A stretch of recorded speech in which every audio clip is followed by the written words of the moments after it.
la Nouvelle-Zélande a conquis son indépendance physique il y a 80 millions d'années. Sa situation géographique au sein du Pacifique Sud en a fait l'une des terres les plus isolées.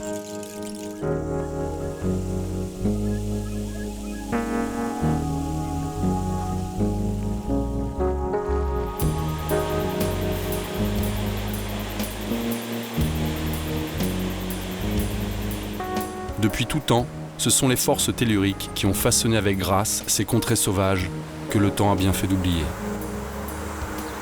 C'est probablement vers 1300 que des Polynésiens, ancêtres des Maoris d'aujourd'hui, venus à bord de leurs pirogues, découvrirent et s'installèrent dans des terres inhabitées qu'ils nommèrent Aotearoa, la terre des longs nuages blancs. Ce sont 20 années qui me séparent de mon premier voyage en Nouvelle-Zélande et j'avais envie de revoir cette terre isolée, généreuse et sincère dans son peuple comme dans sa nature. Ma route commence par l'île du Nord, que je traverserai par son centre jusqu'à Wellington. Puis, je franchirai le détroit de Cook qui m'amènera sur l'île du Sud, appelée l'île de Jade, où je rejoins la côte ouest que je longerai jusqu'au Fiordland, la fin de mon périple. Mon voyage commence dans la cité des voiles, Auckland.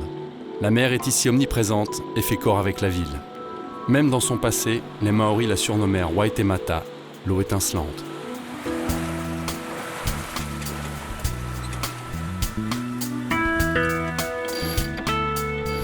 Par un beau dimanche ensoleillé, alors que dans les eaux de la baie s'aventurent des embarcations des plus conventionnelles aux plus élémentaires, je décide de mettre pied à terre et traverser cette vaste métropole.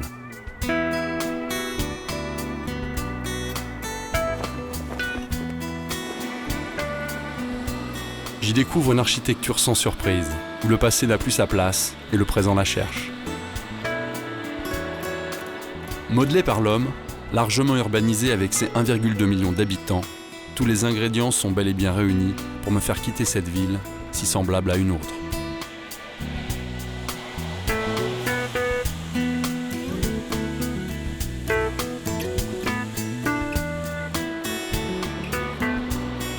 Mon envie d'authenticité me conduit chez Gordon Toy, artiste maori qui, comme tel un chaman, s'appuie toujours sur la croyance des dieux et des esprits ancestraux pour dessiner des mokos.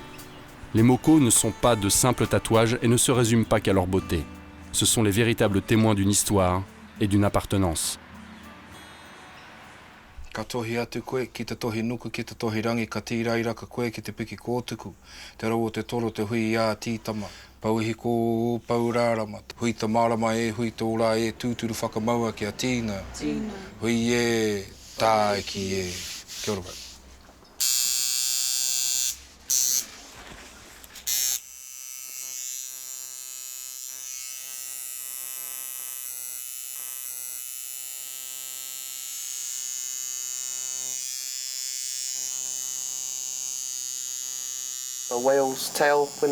Le moko que j'ai dans le dos représente une queue de baleine sortant de l'eau.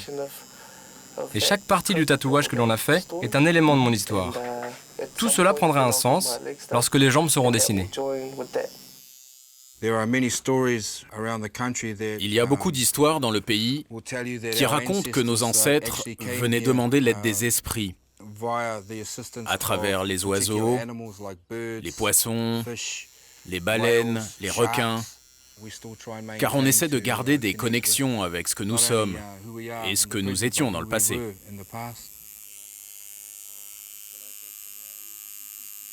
Nous sommes conscients que cet art vient de la Terre, vient même de sous la Terre, et qu'il appartient davantage à nos ancêtres qu'à nous. Ceci est très important, car cela guide spirituellement le tatoueur et permet au tatoué de supporter la douleur.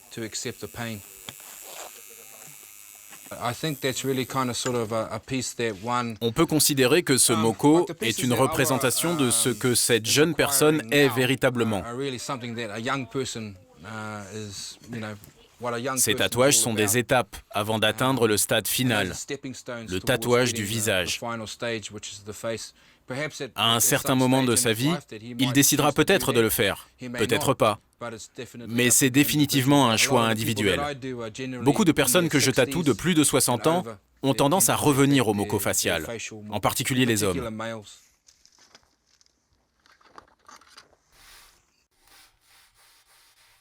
See, bro. No good.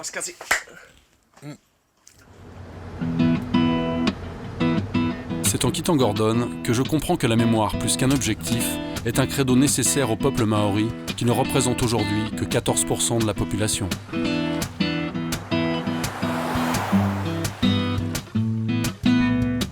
À quelques heures de route d'Auckland, la nature s'offre à moi dans une beauté facile. Le Coromandel et sa péninsule, théâtre d'une ruée vers l'or au 19e, a attiré plus récemment une population avide d'espace et de liberté. Terrain de jeu des Aucklandais, surfeurs et rêveurs en tout genre.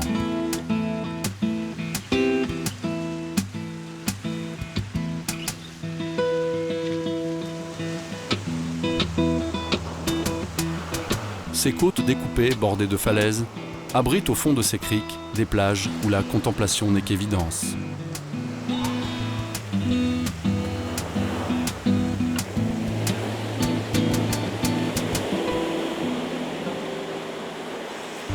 Et pourtant, sur une plage, mon regard est attiré par un attroupement de personnes munies de pelles. Il y en a même à louer. Y aurait-il encore des chercheurs d'or ?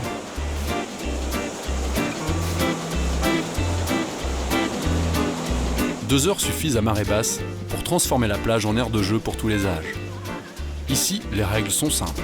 Une pelle pour creuser son petit bassin et profiter ainsi de la chaleur des poches d'eau chaude à 60 degrés affleurant sous le sable. Rien de tel pour se délasser en famille après l'effort. Transformée en gruyère, la marée haute finira par remettre en ordre cette frénésie passagère. Le kiwi n'est pas juste le surnom donné au peuple néo-zélandais, ni au fruit qui provient d'Asie, mais avant tout à cet oiseau au nom tout aussi étrange que son métabolisme, l'aptérix. Plus proche du mammifère que du volatile, ayant développé un sens aigu de l'odorat et possédant même des moustaches comme un chat, c'est avec Claire et son équipe que je vais en apprendre un peu plus. Ce que fait Bridget, ma collègue, c'est de surveiller le mâle dans la nature, puisque c'est lui qui couve les œufs. Elle surveille l'incubation et vérifie que tout se passe bien. Elle attend qu'il ait couvé entre 50 et 55 jours environ, et va ensuite récupérer l'œuf à la tombée de la nuit, quand le mâle a quitté le nid. En 1995, c'est la découverte d'un œuf de kiwi abandonné qui est à l'origine de la première expérience d'incubation au Rainbow Spring. Depuis ce jour, et grâce à ce programme de prélèvement des œufs, les chances de survie du kiwi sont de 70% contre 5% dans la nature.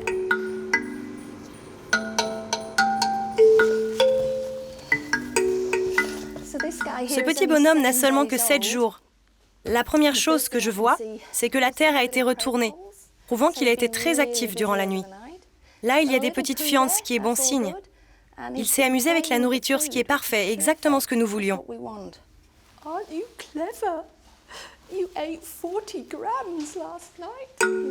Avec de plus en plus de connaissances et le franc succès du nombre d'éclosions, le Rainbow Spring décide de créer en 2004 le Kiwi Encounter, véritable outil de sensibilisation et de communication.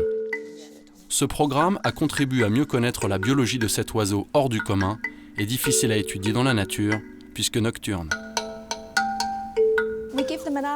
Nous leur donnons un régime artificiel à base de viande hachée, car si nous commencions directement par leur donner des insectes, ils ne mangeraient jamais ce régime. Et le souci, c'est que nous avons de plus en plus de kiwis, et il nous serait difficile de subvenir à leurs besoins en insectes. Parfois, les oiseaux la prennent rapidement, et parfois, ils n'en veulent pas. Dans ce cas, il faut les gaver à la main et les aider à avaler.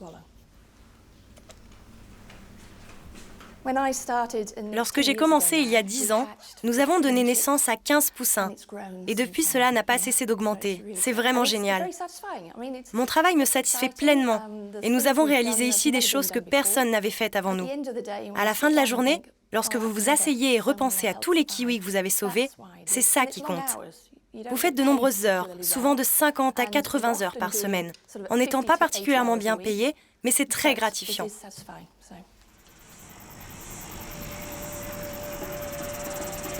Je laisse Claire et son enthousiasme pour reprendre la route. Le sol fume, l'eau bouillonne, la terre gronde.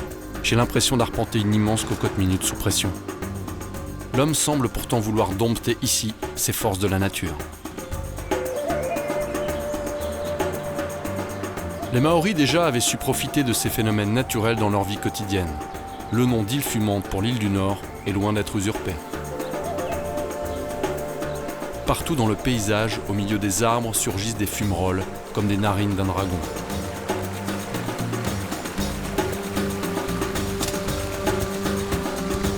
Des ruisseaux aux eaux fumantes serpentent en laissant des traînées minérales de cristaux colorés. J'ai l'impression devant ces paysages d'être le témoin d'un monde en formation.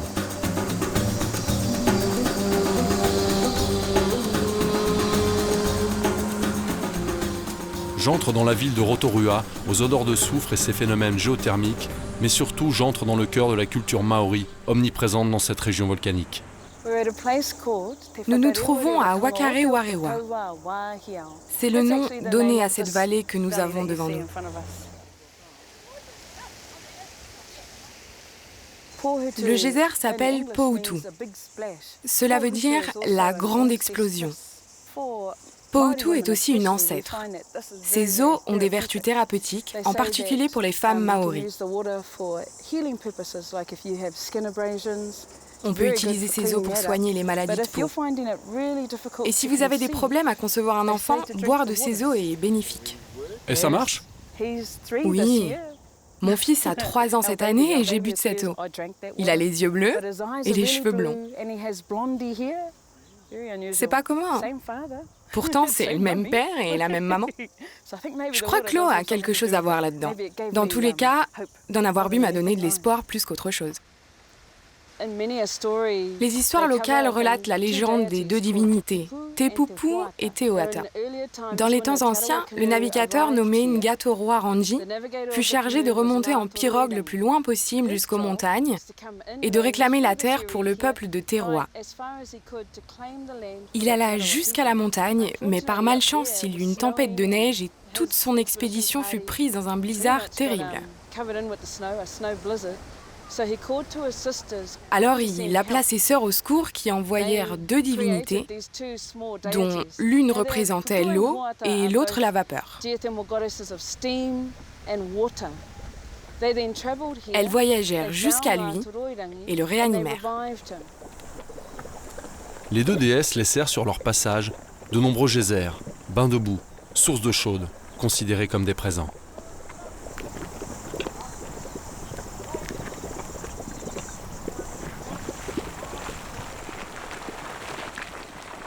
Le nom de cette mare est Ngara Tuatara.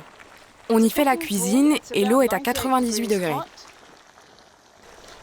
Nous cuisinons dans des sacs comme cela, fabriqués à base de plantes filandreuses.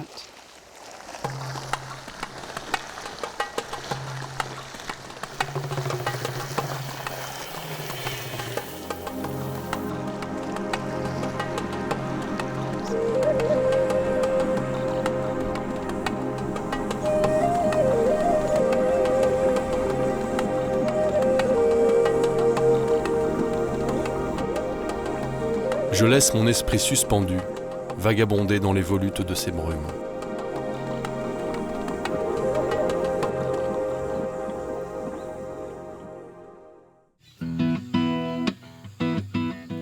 Au petit matin, à l'extrémité sud du lac Taupo, embrumé dans ses lointains bleutés, la fraîcheur des torrents que je croise me rappelle qu'au bout d'une rivière, il y a toujours un pêcheur.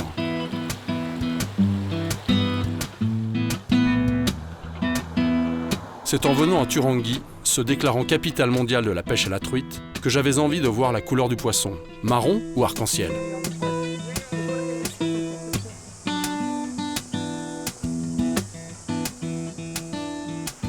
C'est suspendu entre 2 rives et surplombant la rivière Tongariro que j'accompagne Ross et son compagnon dans l'espoir d'attraper du poisson.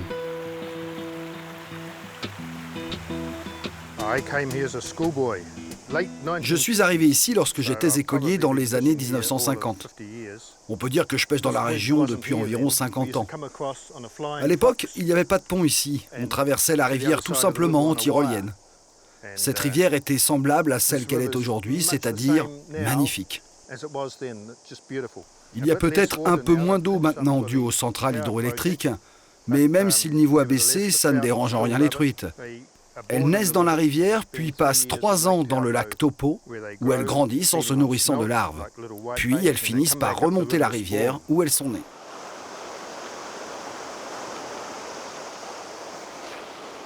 Le geste du lancer est un va-et-vient de 2 heures à 10 heures. Et d'ailleurs, lorsque les gens apprennent, on leur met souvent un livre sous le bras. Ainsi, ils s'habituent à utiliser la canne et non le bras. Par exemple, avec les kiwis, on met une bouteille de bière. Avec les Français, ce serait plutôt une bouteille de vin. Et comme ça, on est sûr qu'ils ne la laisseront pas tomber.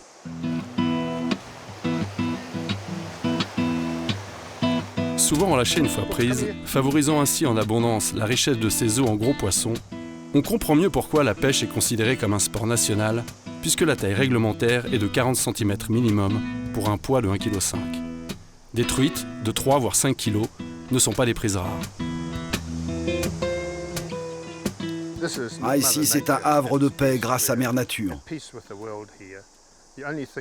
La seule chose qui m'inquiète, c'est de savoir si ce poisson va m'attendre. Et je regarde s'il est encore là. Ah, je crois bien qu'il est parti.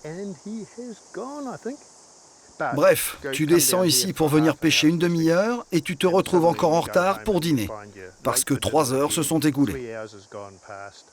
C'est juste un endroit magnifique pour passer le reste de ma vie. Pour moi, la pêche à la mouche est la plus belle façon de se détendre. Et j'ai la chance de pouvoir en faire mon gagne-pain dans un endroit comme celui-ci.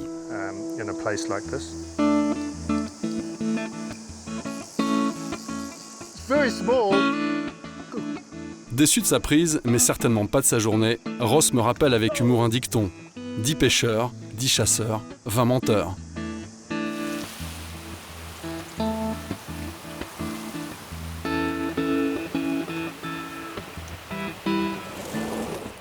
Ma route reprend toujours plus au sud.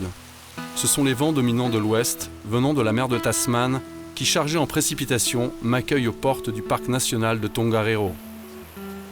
Situé dans le centre de l'île du Nord, ce parc créé en 1887 est le premier de Nouvelle-Zélande. Ces terres furent offertes à la couronne d'Angleterre par le chef maori Te, afin d'éviter une exploitation de ces lieux sacrés par les immigrants européens. Cette donation se fit en échange d'en faire un parc national et de respecter le site. Constitué de 3 volcans actifs, Tongariro, Ngurue, Ruapeu et terrain de jeu de Peter Jackson dans sa trilogie de l'anneau, de ce parc ne me restera que quelques lignes au milieu d'un ouvrage et un ruban de nuages empaquetant les sommets.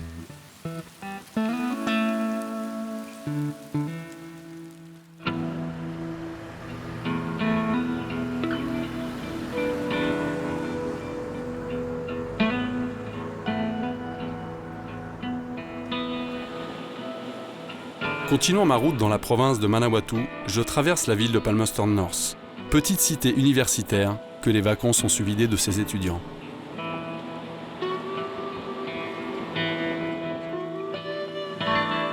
Ville fantôme, inanimée, et pourtant.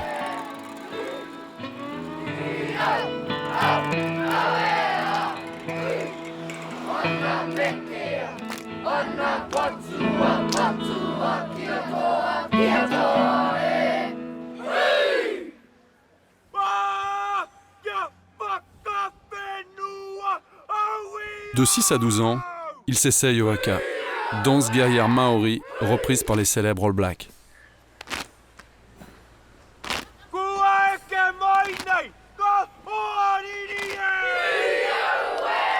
Pour moi, c'est une première, et ces petits bouts m'ont mis la chair de poule.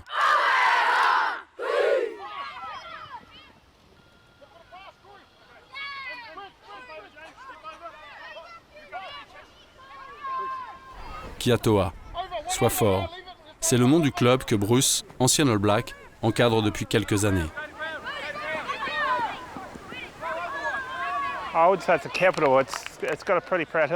J'ai envie de dire que l'histoire du rugby est très présente ici. On peut même dire que c'est la capitale. Il y a une institution du rugby basée à North Palms, où tous les plus grands All Blacks se sont entraînés dans le passé. Ici, ce sont vraiment les racines du rugby. J'ai moi-même longtemps joué au rugby. Ce sport m'a énormément apporté dans ma vie. Et il était temps pour moi de transmettre mon expérience.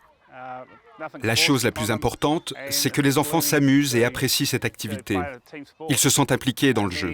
On leur apprend à prendre les bonnes décisions, à avoir confiance en eux dans le cadre d'un sport d'équipe. Nous construisons ces compétences autour de cela. C'est un processus d'apprentissage par étapes, en particulier à cet âge. Go forward, 2 hands. Go, 2 hands. Run. Pass. Down. Go.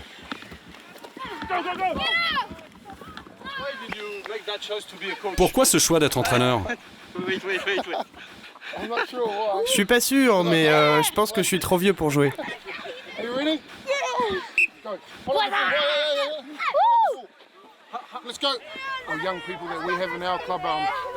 Les jeunes que nous avons dans le club sont issus des classes les plus défavorisées de la ville. L'approche sociale que nous essayons de leur apporter au sein du club, c'est un esprit de camaraderie dans une atmosphère familiale.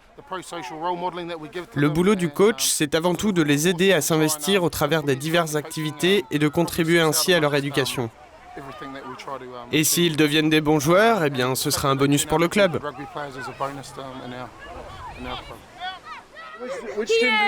Qui va gagner la coupe en 2011?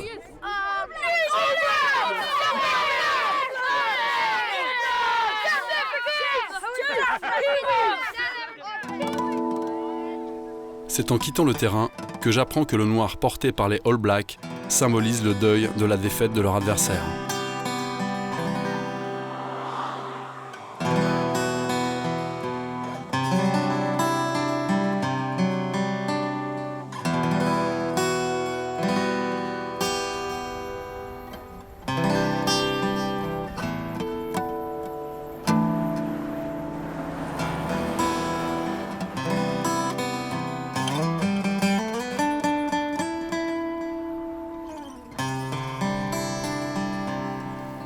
Due à son isolement naturel, la Nouvelle-Zélande apparaît comme la petite dernière dans l'univers viticole. Bénéficiant à présent d'une reprise vigoureuse, la région de Martin Boru a su développer des vins de caractère grâce au climat maritime et à la jeunesse de son sol. Celui qui a su tirer profit de ses avantages, c'est bien le Sauvignon blanc, fruité avec du caractère, un peu à l'image des kiwis.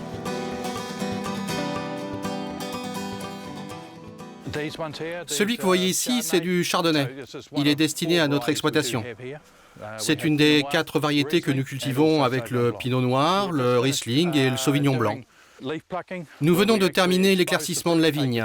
Nous enlevons les feuilles afin de permettre aux fruits de mieux se développer et que l'air circule autour de la grappe. Nous vérifions qu'il n'y ait pas de feuilles en haut de l'arbre afin que l'exposition au soleil soit optimale et que le risque de maladie soit minimisé.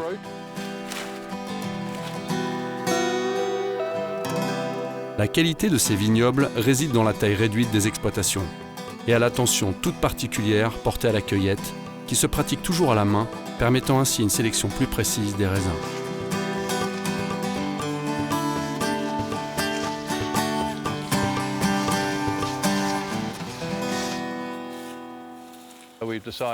Nous avons décidé d'installer une turbine dans cette parcelle et une deuxième un peu plus loin. L'intérêt de cette turbine, c'est qu'elle permet de lutter contre les premières gelées au début du printemps. Elle agit un peu comme une sorte de gros ventilateur qui tourne à 360 degrés et souffle de l'air dans toute la vigne en couvrant environ une surface de 6 à 8 hectares.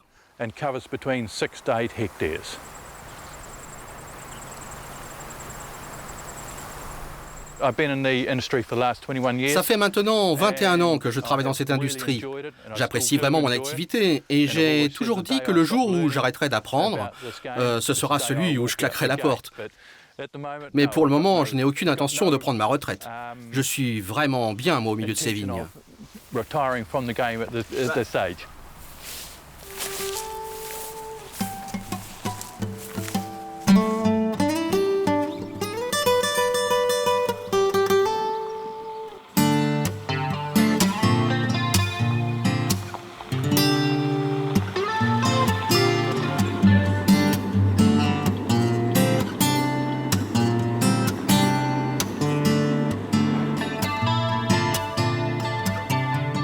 Dernier kilomètre de mon périple, je rejoins Wellington.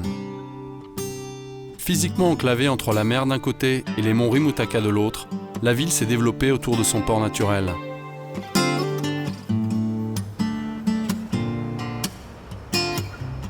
C'est à Civic Square, trait d'union entre le quartier des affaires et celui des arts et de la culture, que la ville s'offre à moi.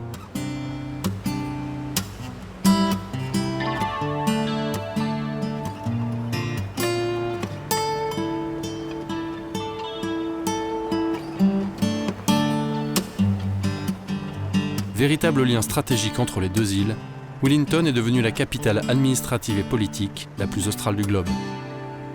Située dans les latitudes des 40e rugissants et souvent balayée par des vents violents, les Kiwis l'ont surnommée Windy City, la cité venteuse.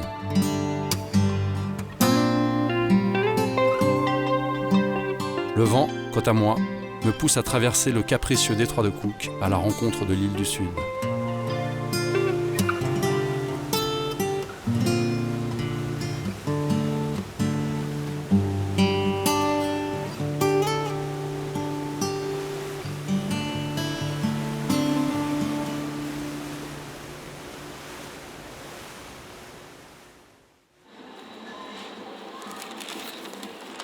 C'est à 30 km au sud de Picton que je profite des terrasses de Blenheim qui se flattent d'être la ville la plus ensoleillée de Nouvelle-Zélande. Aujourd'hui, 6 février, c'est la fête nationale en commémoration du traité de Waitangi, signé entre le gouvernement britannique et les chefs tribaux maoris en 1840. Ce jour du Waitangi Day, les Maoris ouvrent les portes des marae aux Pakeas, c'est-à-dire aux non-Maoris. Omaka Marae, élément vital de la vie quotidienne maori, lieu de réunion porteur de sens culturel, on dit même qu'en pénétrant dans un marae, on entre dans le cœur protecteur de son ancêtre. Folklore ou tradition? Nous sommes au marae d'Omaka. Ici, c'est le Warenui, ce qui signifie la grande maison. C'est le lieu de rencontre de mon peuple tribal. Et c'est ici que nous venons pour célébrer notre culture. Nous y venons pour avoir nos discussions concernant notre communauté. Cette maison est une part très importante de notre identité culturelle. Si nous regardons les sculptures, sur le haut de la maison, pour nous cela représente la tête de l'ancêtre. Si nous regardons les deux sculptures de chaque côté, cela représente les mains de l'ancêtre. Et ici, en bas, ce sont les jambes. Alors l'ancêtre est debout, ici, avec nous et accueille les visiteurs.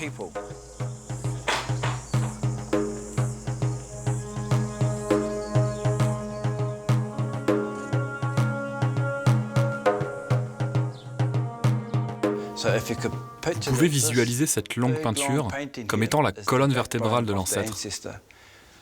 Ces peintures ici qui descendent sur le côté représentent ses côtes. Ces côtes ici ont toutes des significations différentes et elles racontent les différentes histoires relatives à ma tribu. Ces peintures descendent vers les différentes sculptures et différents panneaux. Viens, je vais te montrer. Ces panneaux brodés sont des planches à souvenirs. Ils parlent de différentes histoires relatives à mon peuple. Celle-ci parle du dauphin, qui était notre gardien. Je le porte d'ailleurs sur mon moko. Le tatouage parle de la connexion que j'entretiens avec le dauphin et la connexion que le dauphin entretient avec moi, dans un sens à la fois spirituel et physique.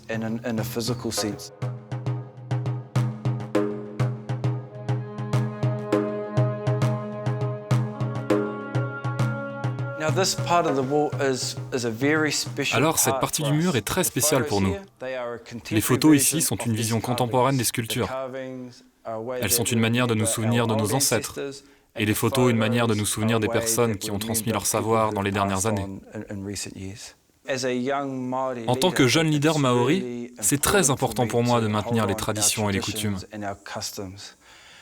Une grande partie du travail que je fais avec la communauté tourne autour de l'éducation des enfants, pour qu'ils deviennent fiers de leur patrimoine maori et qu'ils s'y attachent, qu'ils en deviennent passionnés.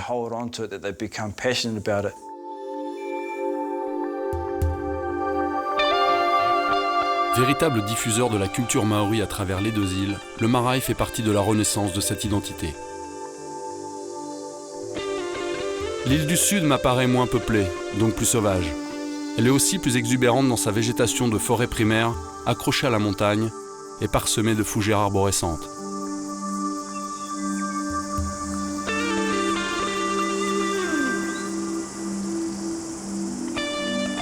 Après plusieurs heures de route, sans croiser âme qui vive, je découvre au détour d'un virage une auberge posée là, au milieu de nulle part. En poussant la porte, j'étais loin de m'imaginer qu'on allait me parler des faubourgs de Hong Kong.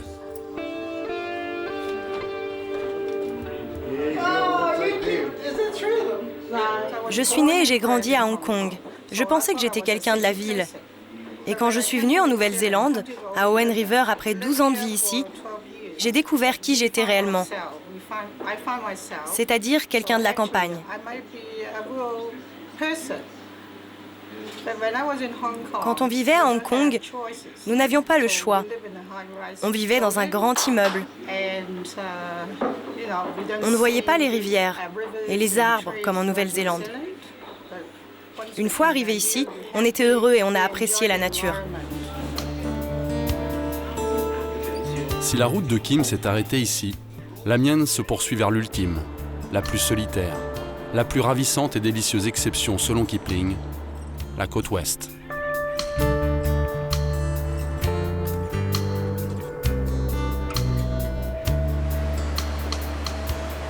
Le cap Foulwin a été nommé ainsi par le capitaine Cook. En 1776, les vents violents l'ont obligé à rester à distance de cette côte. Bien avant cette arrivée, les Maoris appelaient la baie proche du cap Tauranga, qui signifiait l'endroit d'accostage pour les pirogues. Ils venaient y chasser les otaries à fourrure pour se nourrir. À l'heure actuelle, il reste une petite colonie de ces animaux protégés intégralement que surveille et étudie Dan Neil.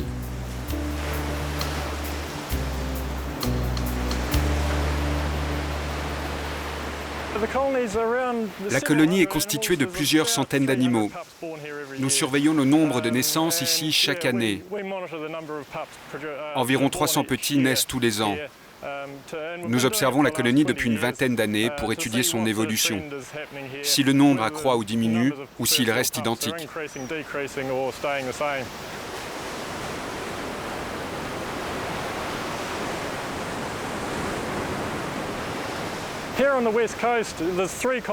Ici, sur la côte ouest, nous surveillons 3 colonies. Dans les 3, le nombre de petits diminue chaque année, de façon régulière. Nous ne sommes pas entièrement sûrs des causes, mais il est possible que ce soit dû au phénomène climatique d'El Niño. On sait aussi que beaucoup d'otaries sont attrapées dans les filets des pêcheurs.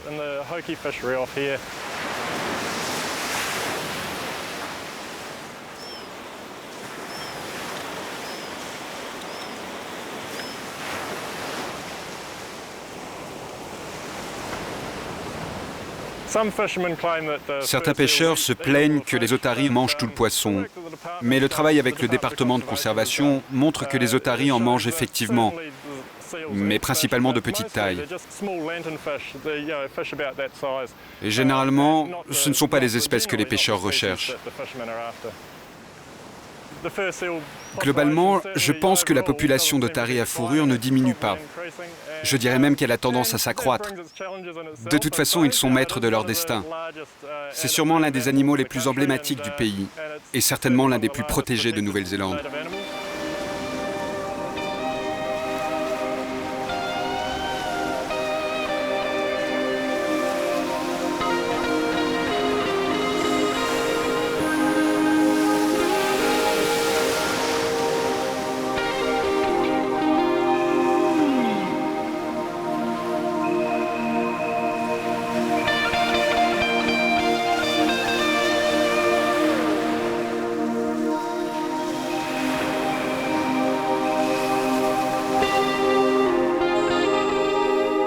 La côte balayée par la turbulente mer de Tasman borde l'immensité de ces montagnes nommées Alpes du Sud.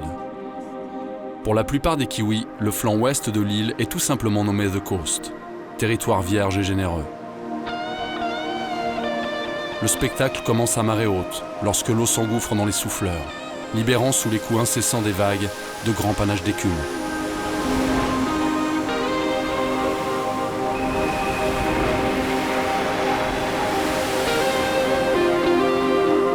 Ressemblant étrangement à une pile de crêpes ou un millefeuille pétrifié, les Pancake Rocks de Punakaki sont une superposition de couches rocheuses. Ce n'est pas le travail du pâtissier, mais l'érosion des vagues et du vent qui ont su façonner au fil du temps cet agrégat de sédiments. Certaines rivières de la côte ouest charrient des fragments de pierres vertes que l'érosion a arrachés de la montagne, le jade. Cette pierre, appelée ici Punamu, est depuis toujours une partie intégrante de la culture maori. Les civilisations depuis tout temps ont apprécié le jade. Peu de pierres semi-précieuses sont aussi riches en légendes et en traditions magiques. C'est dans la rivière d'Araura, réputée pour sa qualité de jade et la richesse de ses gisements, que ma quête commence. C'est Jeffrey Mawika, artiste-sculpteur, qui va m'initier au secret de cette pierre.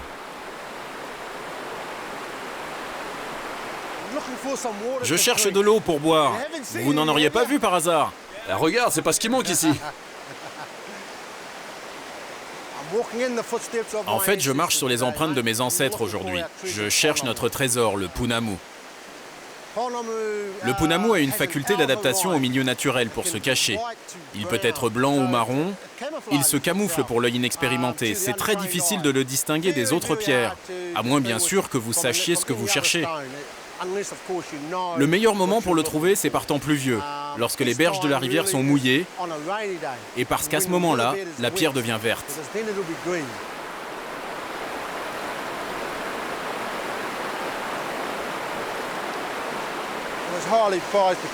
La pierre était très prisée et chère à cause de sa dureté. Toutes les pierres étaient très dures et on en façonnait des outils. Moi, j'aime bien coller à la tradition. Alors je continue à les façonner en outils. Je sculpte aussi le Pounamu et je ne fais que libérer le motif qui m'apparaît dans la pierre.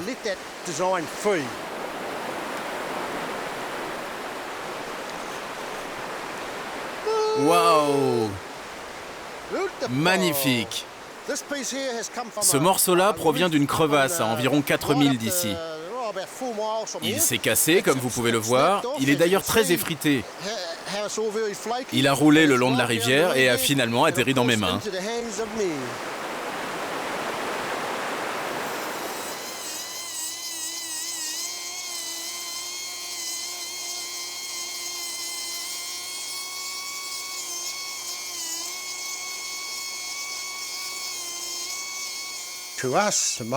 Pour nous, le peuple maori, la croyance est que cette pierre est capable de changer nos vies.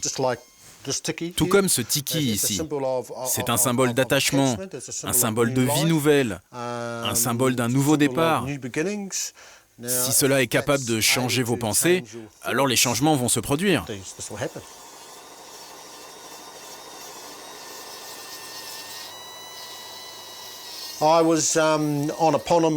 Une fois, j'étais parti à une chasse au Pounamu. Je commençais à me sentir assez fatigué après de longues heures de marche. Et tout d'un coup, je suis arrivé à un endroit où je me suis arrêté et j'ai tiré toute l'énergie que j'avais utilisée durant la journée. J'ai mis mes mains sur mes hanches, j'ai regardé le ciel et j'ai pris une grande inspiration. Ensuite, j'ai expiré, j'ai laissé sortir l'air et j'ai baissé la tête. Et en regardant le sol, là, entre mes pieds, se trouvait cette pièce. C'était un outil tranchant de cérémonie fait de la meilleure qualité de Pounamu. De cette trouvaille ne pourra en ressortir que du bien. Qu'on l'appelle néphrite, jade ou Pounamu, la pierre verte doit impérativement être offerte en présent pour qu'elle garde toutes ses vertus. C'est à travers la lumière de ces verres que je découvre la matière et comprends mieux la magie qu'elle procure à celui qui la contemple.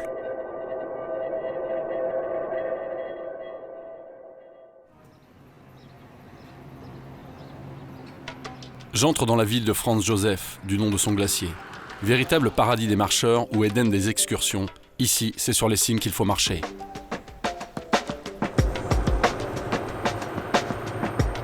À pied, en avion, en hélicoptère, le glacier se laisse gravir.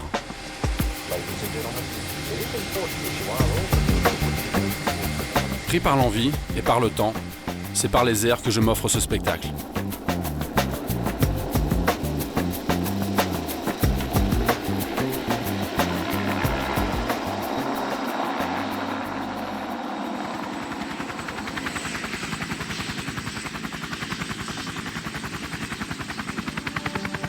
Privilège de pouvoir atteindre aussi rapidement les plus belles montagnes du pays, dont la chaîne des sommets est appelée les Alpes du Sud. En remontant cette langue de glace striée de 1000 crevasses, je ne peux m'empêcher de penser à l'un des kiwis les plus célèbres, Sir Edmond Hillary, qui en avait fait son terrain de jeu avant d'être victorieux de l'Everest.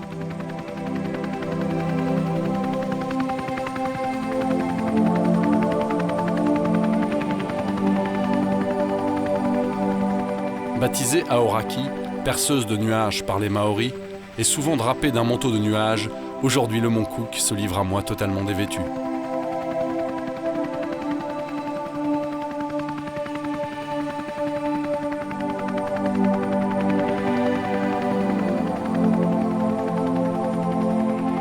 Ces glaciers me rappellent avec émerveillement leurs cousins argentins, qui prennent naissance dans une zone de neige éternelle pour terminer leur course dans une forêt pluviale en bord de mer.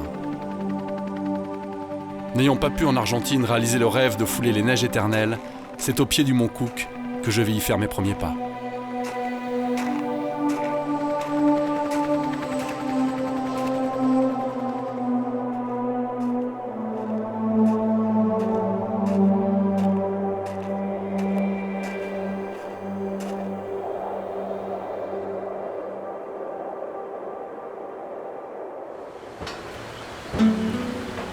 Je redescends de mes petits nuages pour reprendre ma route en traversant des torrents aux eaux de fonte qui me rappellent qu'entre terre et glacier, tout est en mouvement.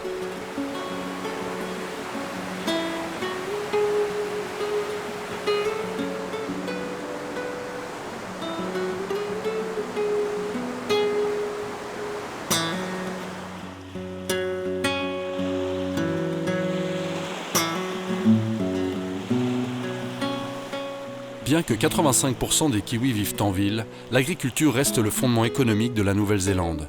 Et l'élevage des moutons à grande échelle en demeure son meilleur atout.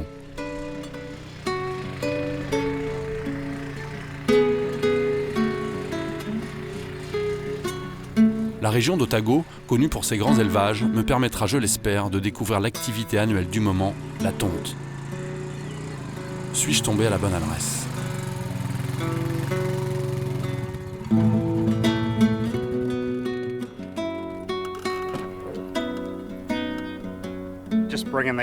Je suis juste en train de ramener cette poignée de moutons pour les vendre demain au marché. J'essayais de les rentrer avec les chiens et celui que nous pouvons voir là-bas, qui est noir et blanc, c'est un chien de tête qui n'aboie pas après les moutons.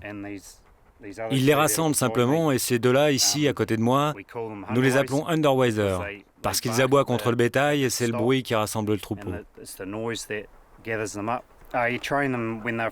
On les dresse à partir de 6 à 8 semaines quand ce sont encore des chiots. D'abord à s'asseoir, juste l'ordre de s'asseoir. Ensuite, lorsqu'ils grandissent, on les dresse au sifflet.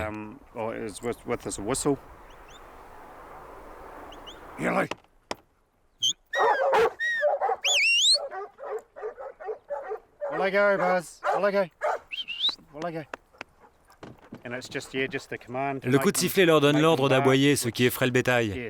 Ainsi, ils se regroupent et une fois parqués, c'est beaucoup plus facile pour moi de les amener au marché. C'est un sifflement court et long, ou long et court. Donc c'est la durée qui compte comme. Là, c'est celui de s'asseoir. Et ensuite, si vous voulez les faire tourner à droite, par exemple, c'est...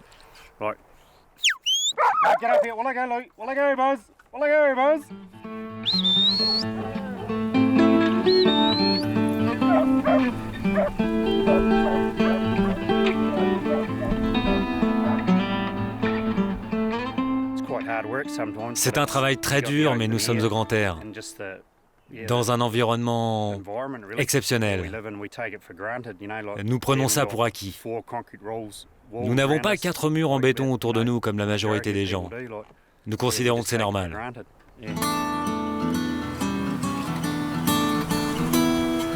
Porté par tant de gentillesse, de disponibilité, et grâce à Andrew, j'ai enfin l'adresse d'un tondeur.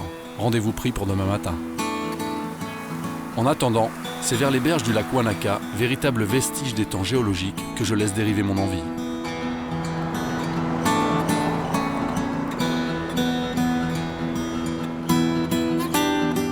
Alors que les rencontres se font plus espacées à l'approche des Fiordland, je croise pourtant la route d'un couple d'Allemands, Madeleine et Sacha.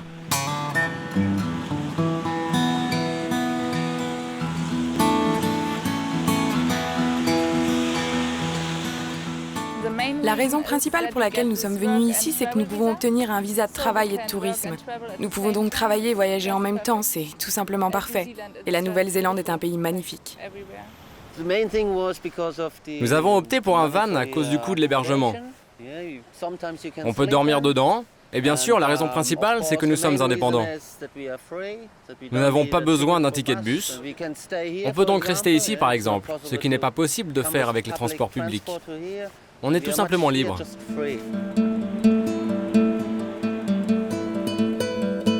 Après une belle soirée d'échange, je laisse mes cousins germains à leur liberté. J'abandonne aussi les rives du lac Wanaka et avec les indications d'Andrew, je rejoins celui qui, à la bonne saison, sait soulager le mouton de sa toison.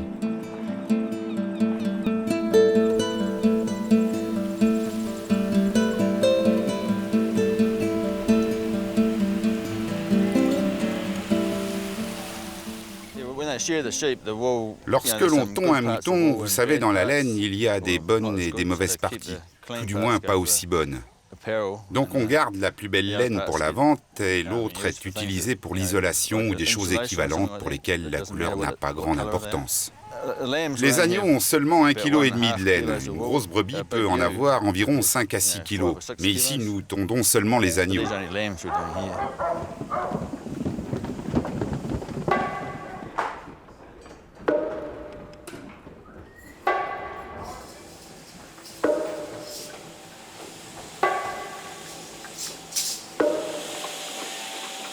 Payés à la tête de bétail et travaillant dans différents pays comme l'Australie, la France ou encore l'Argentine, les tondeurs font en moyenne 300 moutons par jour, mais peuvent aller jusqu'à 400 lorsqu'ils se lancent un défi.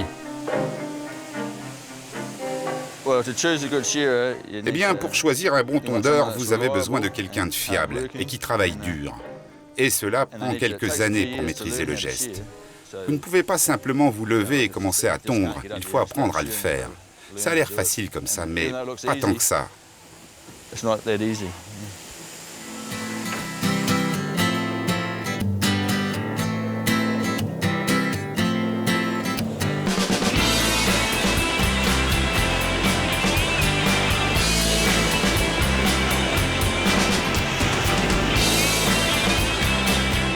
À milieu de la tonte des moutons, Queenstown, capitale des sports extrêmes, offre aux voyageurs un cadre d'exception.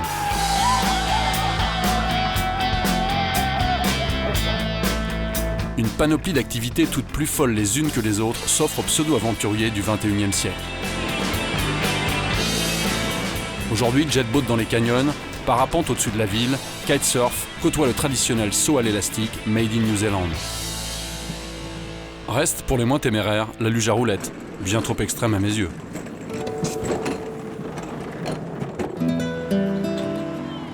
N'étant pas particulièrement en quête d'adrénaline, je laisse Queenstown à sa folie pour mon ultime étape, celle des véritables sensations fortes, les Fiordlands et ses paysages d'un autre monde.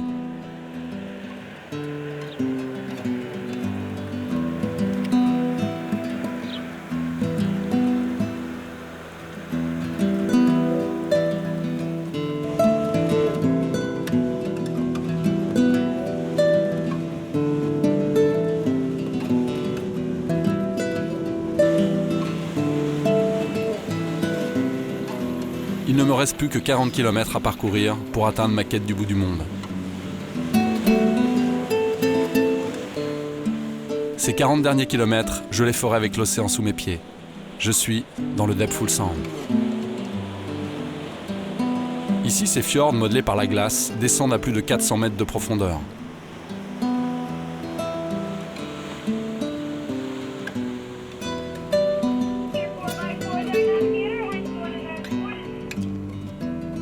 Manapuri Base, Manapuri Base, Navigator, any copy, over.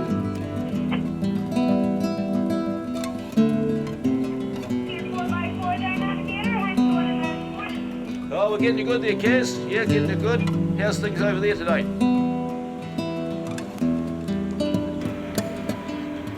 Yeah, how long have you got, mate? J'espère que tu as un peu de temps, mon gars, car mon histoire est un peu longue. J'ai commencé en tant que pêcheur sur une petite île, Chatham Island, qui était située à environ 900 km à l'est du pays. Après quelques années, je suis venu ici pour m'y établir, et en vieillissant, j'ai décidé de reprendre une activité un peu moins physique. Bref, nous sommes sur le Fiordland Navigator, aujourd'hui naviguant dans les eaux de ces fjords.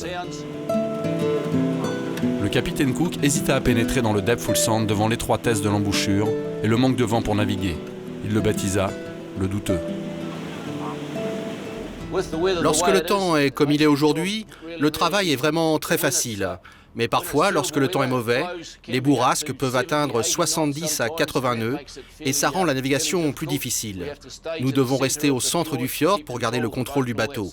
Cela n'a rien à voir avec la côte, car ici, nous sommes protégés par ces montagnes splendides autour de nous et ça nous offre une sécurité.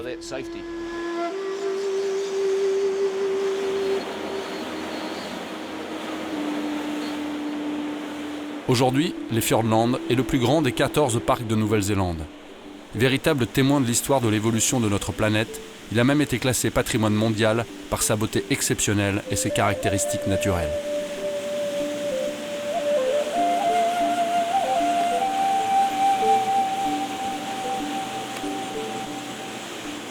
Au pays des longs nuages blancs, un merveilleux cortège de grands dauphins me guide et m'accompagne vers la fin de mon voyage, la mer de Tasman.